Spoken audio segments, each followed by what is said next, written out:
tomorrow we're supposed to go to Edinburgh, see more parts of the beautiful country. I wish we could have time to go further north and see more beautiful parts, but it's been a pleasure what we've seen so far, and Israel does not yet have an ambassador to Scotland, officially. But if it did already, I think it would be Sammy. Oh, thank you.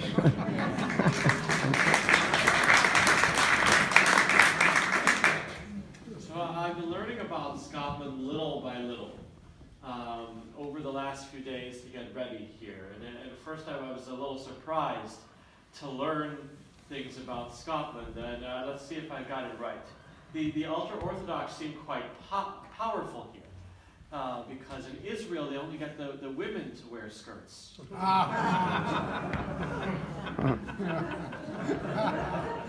are you leaving? I was told, make that joke in London, don't make that in Scotland.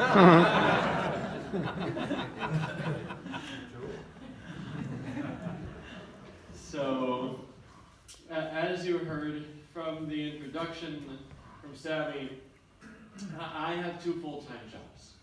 One is following around Netanyahu and the other Israeli politicians. You might have seen the email he sent out with a picture of me interviewing Netanyahu. I'm going to spend a lot of time with him to learn better about what he's thinking. And my other job is to follow around my 7 children. Sometimes it feels like it's the same job. Cleaning up after what they leave behind. And so Lior over there is my youngest and often best behaved out of the 7. And so I want to, there's not yet been enough applause for my wife for coming here alone on a plane while I was lecturing in London. It's not so easy, and then come to London, flying from Israel, and then flying together with me from London to here. She's on vacation on maternity leave, and been through enough challenges and taking a 1-month baby on these travels, so she deserves applause.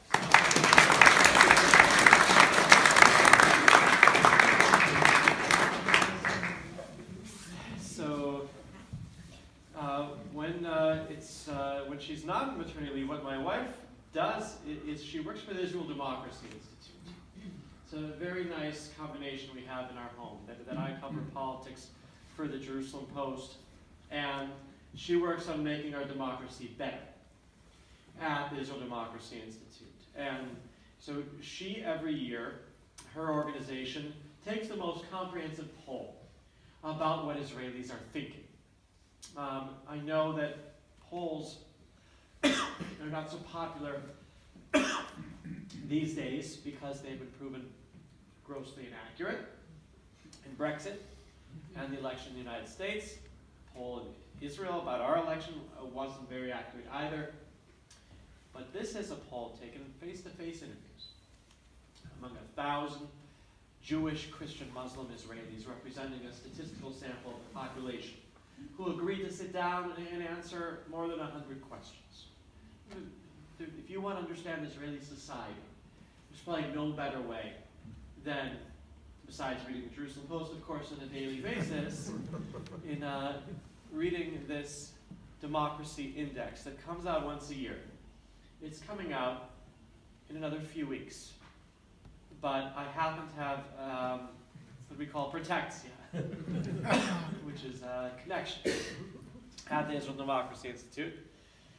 And so I can give you some questions that I found very interesting in advance. Please don't tweet them, because they have not yet been published. But I found them interesting. So, when Israelis are asked if they are proud to be Israeli, 81% of Israelis say yes, which is quite a statement. When they're asked, though, how they feel about how Israel is doing, they're a little bit less confident. You get 36% say the situation in Israel is good, 40% call it so-so, 23% assess the situation as bad. Now, out of the people who say it's good, they're more likely to be right-wing. The right in Israel is in power. And so that makes sense. Among people who call themselves right-wing, keeping in mind that we define right and left in Israel purely on the Palestinian issue, 82% of Israelis who are right-wing say the situation in Israel is good right now. Among people who are centrist, it goes down to 64. Among people who are left-wing, it goes down to 44%. That's how Israelis see their own country. When they're asked, how does the world see us? They automatically assume the entire world is against us. There's this adage in Israel, Kol ha'olam negdeinu, the entire world is against us. And it's not really true, and we'll go through that later on. But when they're asked why, the Jews and Arabs in Israel have very different opinions. Arabs, the overwhelming majority of Arabs, say it's because of Israel's policies, Israel's behavior on the Palestinian subject. Israeli Jews think differently. Israeli Jews think it's anti-Semitism. The entire world is against us not because of anything we did. Or it's because we have bad PR, right? If only we could explain ourselves better. Or it's because of self-hating or extreme left-wing groups that are Israeli or Jewish who are working against us internationally and making us look bad. Very different points of view. The last element from the survey that I want to bring up is how Israelis see the institutions in Israel. There are two. Israeli Arabs and Israeli Jews see them differently. If you're an Arab in Israel, the institution that you trust the most is the Supreme Court. The Supreme Court is respected around the world for promoting equality. And so that's what they trust the most, along with the President of Israel, Reuven Rivlin, who's seen as apolitical. Among the Jews, however, very different numbers. The IDF is, of course, the most popular institution in Israel. 90% of Israelis see the military as trustworthy. Then comes the President and the Supreme Court. Now, who's last among both the Arabs and the Jews? On what can they agree? There's only one group that they trust almost less than political parties, which is the media. The politicians and the media, are the least trusted people in Israel, and we're competing, the members of Knesset and me, among who can be trusted least in Israel. And yet you came out to hear me. They're not in Israel then. They're not in Israel. You can still leave. I won't be offended. And if there's anyone who knows that the media in Israel cannot be trusted, it's Netanyahu. Today, in a speech to his Knesset members from his Likud party, he said, "We are a democracy in Israel, which gives everyone in Israel the right to criticize the media." Including me, he said. And so here we have our 120 members of Knesset. Here they are smiling at you. These are the people who think they run our country. We know who really runs the country, right, Grandpa?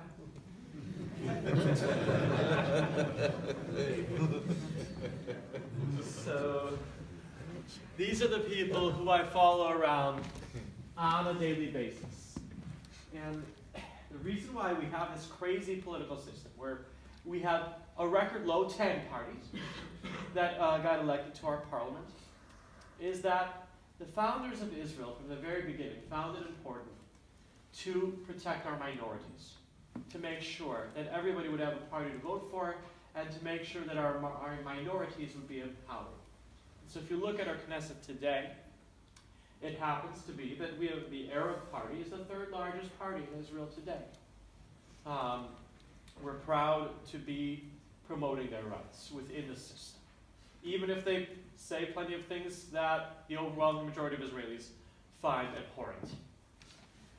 We have an Ethiopian member of Knesset who walked to Israel as a child from an African village with no running water, and now has a doctorate and is in charge of absorbing immigrants into the country. We have 2 out-of-the-closet gay members of Knesset. Not sure how many total gay members of Knesset. And we have a record number of women, 33 women in the Knesset, which I don't know how it compares to your Scottish Parliament, but it's better than America, and we're doing all right.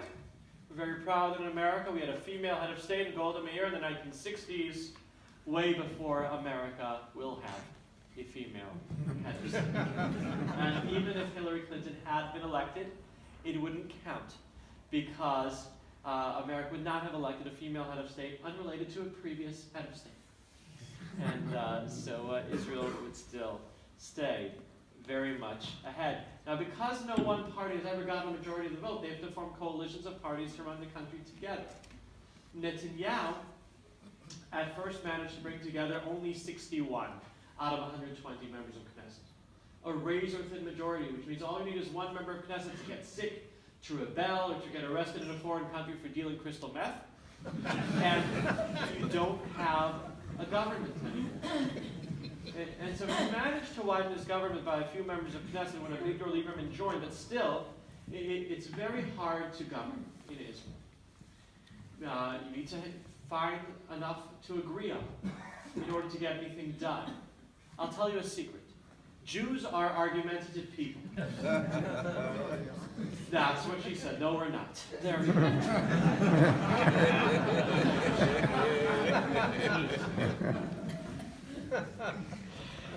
And so, what do we agree on? Well, the government in Israel manages to agree on a couple things that we don't have enough of. One of which is equality.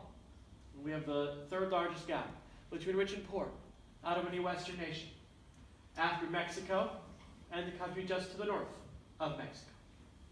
It'll be on the other side of the very large wall that the Mexicans will pay for. So the government its focus was supposed to be on bridging that gap. And it's still working on it, but the headlines in Israel over the last year and a half have instead been overshadowed by something else that we wish we had more of in Israel, which is security. Here we have our region. You don't have to squint if you're in the back. The yellow countries are the ones that don't like us very much. Just the yellow ones. Now, Egypt and Jordan we have peace with, of course, but we wish we had better relations with all these countries. So let me get you up to date on what's happening in this region. Let me get you up to date on both the positive and negative developments. But because most of us are Jewish, I'll start with the negative.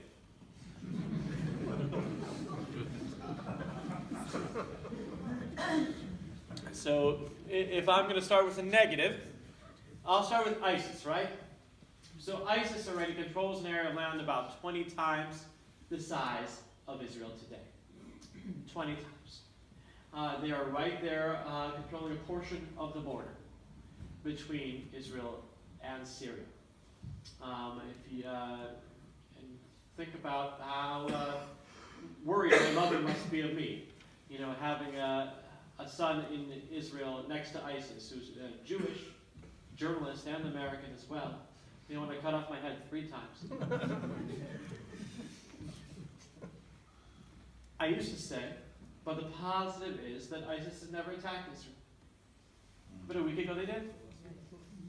A week ago they did fire at an Israeli convoy on the border between Israel and Syria. And of course Israel fired back in a very significant kind of way in order to give them the impression that it is not in their best interest to be opening up the front against us. And I believe the message was heard loud and clear. They have not attacked us since. And that incident is expected to be an isolated incident that will not develop into something further.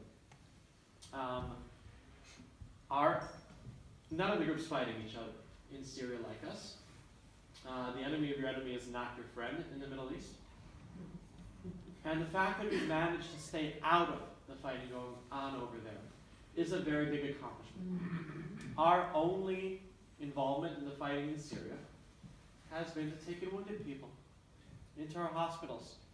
Thousands of wounded people who usually arrive unconscious, and when they wake up, when they find out they're in Israel, they're in shock. You bring me here to kill me? Am I a hostage? No, we saved your life. That's the way Israel is. And that's something that we can all be proud of. The fact that we haven't gotten more embroiled in the fighting going on in Syria is a very big accomplishment. We don't want all the groups fighting each other to unite against a common enemy, which could happen at any given moment. We have to be on our toes. A positive that has come out of the fighting going on in Syria, though, is that a strong Syrian army that was built up in order to destroy us is pretty much gone. Chemical weapons that were built up in order to use against the Jewish people are pretty much gone. Unfortunately, some used it on their own people. And the Hezbollah in Lebanon were the most immediate strategic threat toward Israel. They have lost a huge percentage of their fighters in the fighting going on in Syria. Out of about 20,000 Hezbollah fighters, 2,000 have been killed and another 4,000 wounded. And so they are not in a position to be attacking Israel anytime soon. And that's a big relief, because they pose the most immediate threat with 130,000 rockets aimed at Israel today. 130,000 rockets. To put that number into perspective, we fought a war against the Hamas a year and a half ago. They fired 4,500 rockets at us over 50 days. Hezbollah can fire that many rockets every day for a month. And their rockets are a lot more sophisticated, a lot more accurate, have a wider range, can do a lot more damage. To put that number further into perspective, of there being 130,000 rockets and missiles aimed at Israel from Lebanon, we fought a war against them 10 years ago, almost 11 now. And at the end of that war, the UN brokered a ceasefire, and they made sure. And they said, we promise, we will make sure that there will be no rockets and missiles aimed at Israel from Lebanon. Not one. There are now more rockets and missiles aimed at Israel from Lebanon than there are in any country in the world, aimed at any country in the world. Thank you, UN. You're a very effective organization. But if there's anything positive that we can say about the threat that there is today from Hezbollah, it's number one, we have very good intelligence about Hezbollah right now. We know where the rockets and missiles are, their command posts. The head of Israeli military intelligence recently said in a public forum that Israel has more intelligence than Hezbollah than any army has ever had in its enemy in the history of mankind. Quite a statement to boast. And what we can say is we've had a quiet border since that war ended. That's something you can't take for granted in the Middle East. And we can also say that all those rockets and missiles that are aimed at Israel from Lebanon are not intended to be used anytime soon. They were provided by Iran to use as retaliation if someone would attack Iran. And I don't think anybody thinks anybody's going to attack Iran anytime soon with anything but credit cards. We've got plenty of European countries fighting with each other over who can do business with Iran, leaving at the door the morality that they show whenever it comes to Israel. I guess none of the people involved in making this a record year for hangings in Iran live in West Bank settlements, so they must be okay in the eyes of Europe. We in Israel were overwhelmingly against the deal that the international community reached with Iran. 85% of Israelis were against that deal, which for me, as a political analyst, is fascinating. I've never seen 85% of Israelis unite on anything before, except for maybe falafel. And out of those 85% of Israelis who are against the deal, 100% of them hope they're wrong. They hope they're wrong in the belief that the President of the United States they hope that they're wrong, that in their belief that the deal will facilitate a nuclear Iran rather than prevent one. They hope that the President of the United States is correct in his belief that it will prevent a nuclear Iran rather than facilitate one. They don't think he's right, but they hope he is. Now, there are positives, however, that have come out of this Iranian nuclear deal, even though it can eventually result in there being an Iranian nuclear umbrella over these terrorist organizations, which would be extremely dangerous not only for Israel but the whole wide world. Temporarily, it's brought quiet to the region. Iran has told its proxies, the terrorist organizations operating in Gaza and Lebanon and elsewhere, be quiet while the money is flowing in. That makes now possibly the safest time there is ever to come to Israel. Tell your friends. Now is the time to come. The weather is slightly better in Israel than it is here most of the year. It's gotten to the point that in part because of the Iranian nuclear deal, the chief of staff of the Israeli army, Gadi Eisenkot, has recently said that the strategic situation for Israel has never been better, which is quite a statement to make. Another positive that has come out of the Iranian nuclear deal is, I can say this as a sports fan, sometimes when you lose, now I don't know if you support teams that lose here in Scotland. I'm from Chicago. We had a baseball team that lost 107 years in a row, and we just won last month. And so we're very excited about that. Sometimes when you lose, you get closer to your teammates, right? Israel fought against the Iranian nuclear deal, and it got closer to its teammates when it lost. We got closer to the Saudis. We got closer to the Emirates. Got closer to Egypt. Probably have a better relationship with Sisi in Egypt than we've had with any regime in Egypt since Joseph.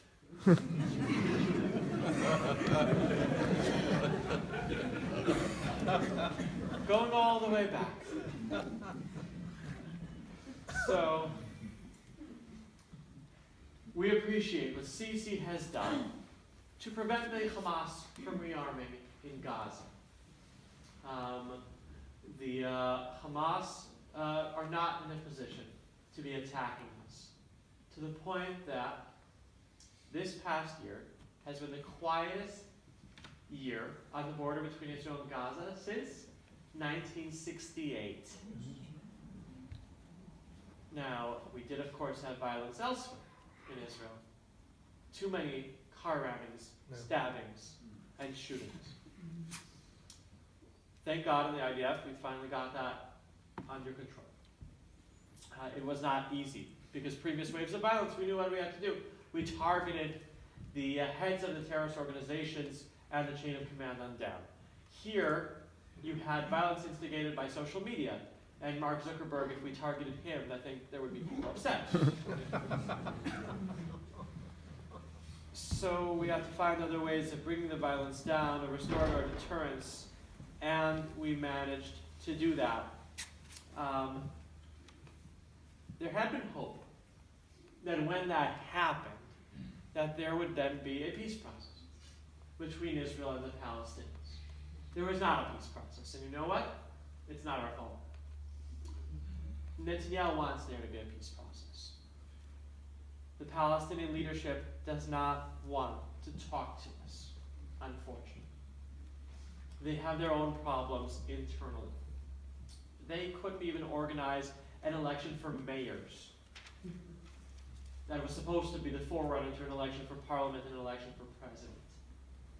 Abbas was elected president of the Palestinian Authority in January 2005. He is now in his 12th year of a 4-year term. That doesn't sound too democratic to me. He's 81 years old. His time is limited. I know you probably know a lot of young 80-year-old people. He's not among them. He's a chain smoker for decades, kind of thing. And so his party met over the last week in order to talk about who could be his replacement, if, God forbid, something should happen to him. And who did they choose? Marwan Barghouti, who is serving 5.5 life sentences. I don't know what a half a life sentence is. For murder. For murder of Israeli Jews and a Christian monk who he killed for the crime of looking like a rabbi, which is a very stupid reason for a monk to die. This is the man that they have chosen. That does not bode well for the future.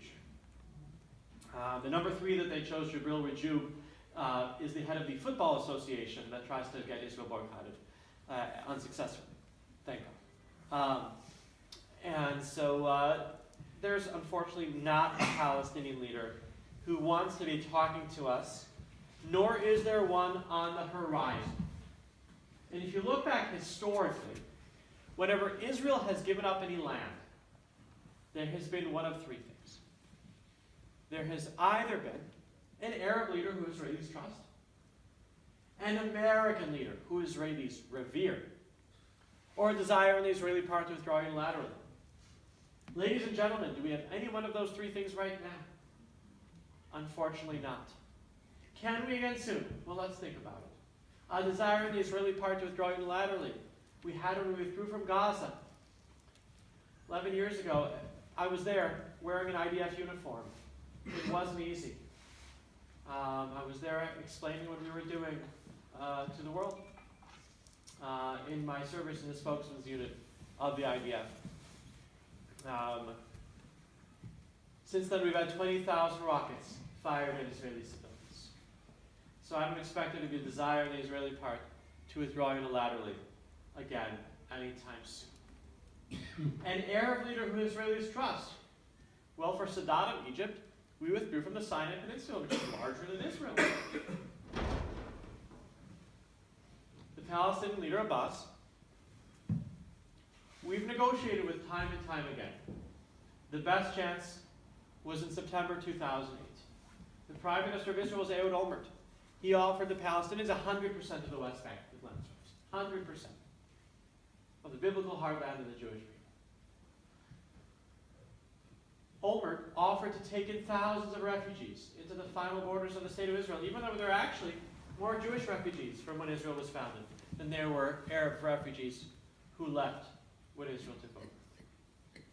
And last but not least, Olmert offered to divide Jerusalem, the heart and soul of the Jewish people, to have the Arab neighborhoods become the capital of the Palestinian state, and to have the old city internationalized under the control of 5 countries: the United States, the new Palestinian state, Israel, Jordan, and Saudi Arabia. That's what our Prime Minister offered in September 2008. He's now in jail. Not for that. But he is. And unfortunately, not an Arab leader on the horizon who wants to talk to us. Well, that leaves us with one thing, right? What was that again? Oh, the President of the United States. You don't want to hear about American politics, do you? You're allowed to leave if it just disgusts you too much. You know, I did actually have people walk out in American debates when I said that. You know, I was there in September speaking. I normally go in November, but I had a baby on the way. And so I went a couple months early. And what I found was very interesting among American Jews.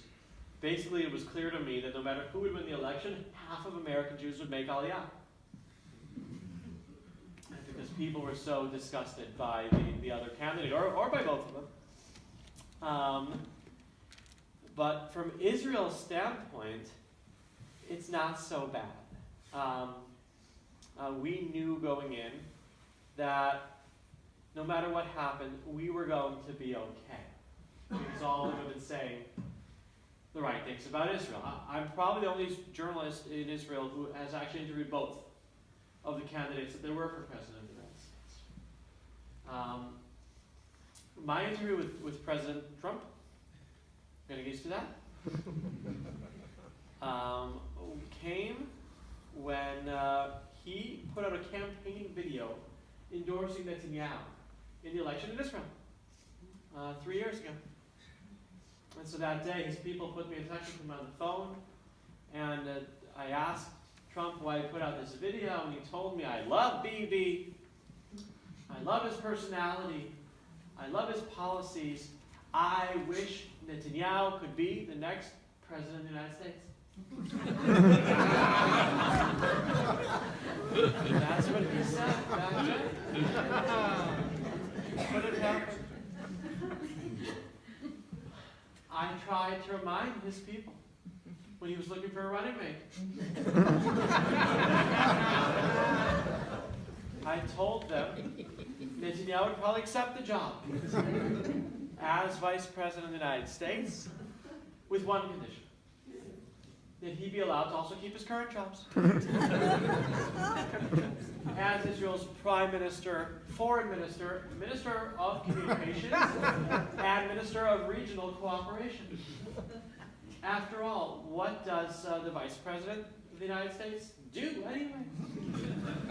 Probably about as much as Israel's Minister of Regional Cooperation.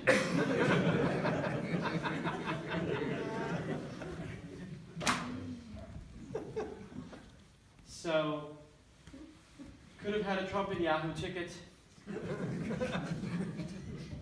Trump, however, has been learning about Israel over the last few months. He's never been. He's never been to Israel, though he has learned a lot about Israel through the darling of the Hebrew media. Here she is, Ivanka. And my friend recently had dinner at the home of Jared and Ivanka, his Orthodox daughter and son-in-law. And he asked, does your father come for Shabbat dinner? And she said, yes, about once a month he comes for Shabbat dinner. He likes to see his grandchildren sing songs at the Shabbat table. And he also asked her the big question that you're probably wondering. When Donald Trump comes over for Shabbat dinner, what happens between the washing of the hands and the eating of the bread? We have some Christians in the crowd who might not be familiar, but at a Shabbat table, between the washing of the hands and the eating of the bread, we don't talk. She said he's very respectful, he honors our traditions. We finally found out how to shut up Donald Trump.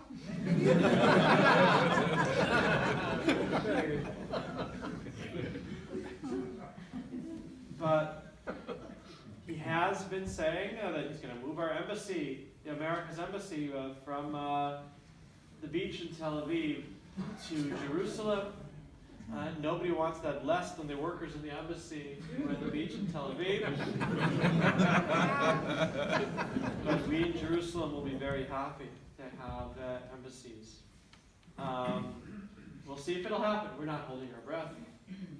He says he'll bring peace to the Middle East. We're not holding our breath. He says he'll rip up the Iranian nuclear deal. That would be nice. We're not holding our breath. But we would have been fine if Hillary would have won as well. It's important to stress that Israelis don't understand American politics. Israelis don't know the difference between Democrats and Republicans.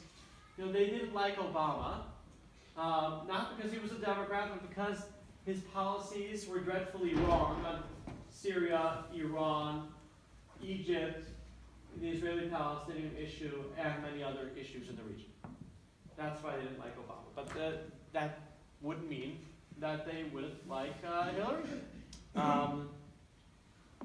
Israelis have liked and hated both Democratic and Republican presidents. Israelis love Bill Clinton.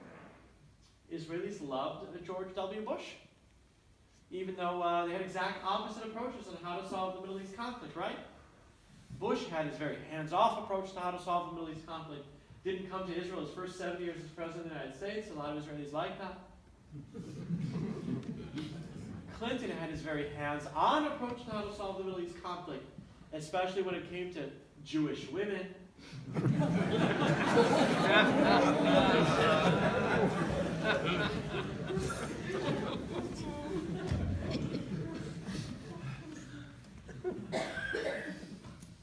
And so when I met with Netanyahu the last time, I asked him, one-on-one, as opposed to what you saw when I interviewed him for the Jerusalem Post on video, when I had a private briefing with him.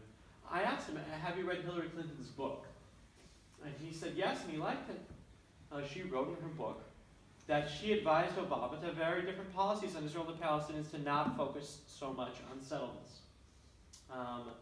as opposed to the approach that Obama had of obsessing on whether a Jew would live over here or whether a Jew would live over there. When Israelis were asked about the American election, it was interesting for me to see that when they were asked who was better for Israel, you would always have a statistical tie in poll after poll. But when they were asked, will the next president of the United States be better for Israel, you had a huge, all but 8% of Israelis saying yes, that the next president of the United States would be better. Which for me is very interesting. As we said, the chief of staff of the Israeli army recently said that the strategic situation for Israel has never been better. And here all but 8% of Israelis are saying it's about to get even better in another 47 days and 22 hours, according to the screensaver on Netanyahu's computer. But who's counting? What I'd like to end with is something fascinating that Netanyahu said at the Jerusalem Post diplomatic conference last week, when they handed out these nice nifty bags. He said to the crowd, "You're getting it wrong. You're focusing too much on the wrong 3 letters. BD and S." He said the effort to boycott, divest, and sanction Israel is serious. We're taking it seriously. We're devoting more resources than any previous government ever had to the subject. However, what you're missing is what really dominates Israeli diplomacy. And that is not BDS, but TNT. What's TNT? He said more leaders are coming to Israel than ever. And the reason why is they want to talk to Israel about TNT. He said they bring up Palestinians in the first minute, click a check mark, and then the rest of the hour, they're talking about terror, how to fight terror. They want to learn from Israel how to prevent terror attacks in their country, the way we have been so successful in it. They want to learn about how Israel built up a technological economy without having natural resources, how they can do that in their country. And now that we do have natural resources, the end in the middle is natural gas. But now we have, and can be exported to countries around the world. And he said that when he meets with these leaders, in that first minute, when they bring up the Palestinians, he tells them that he would love it if they would host in their country a meeting between him and Abbas. And then they get excited. And then he says, okay, go ask Abbas if he'd be willing to do it. And then they always come back and say, Abbas said no, or not now. And Netanyahu told us, when that keeps on happening, then the world leaders realize that we're not the obstacle to peace. That Israel wants peace. And he said, the world is starting to get it more and more. He said, not Europe, but the world in general is starting to get it more and more. And because he said not Europe, I think I'm glad that I came here. You are still part of Europe, right? On a moment. So you are active here in persuading what are sort of still Europeans in the justice of Israel's cause. And that's why I'm so glad to speak to people who are going around spreading the truth. And I'm so honored to be speaking for an organization like Glasgow Friends of Israel that does so much to make people here in Glasgow understand what's really happening in Israel and the wider Middle East.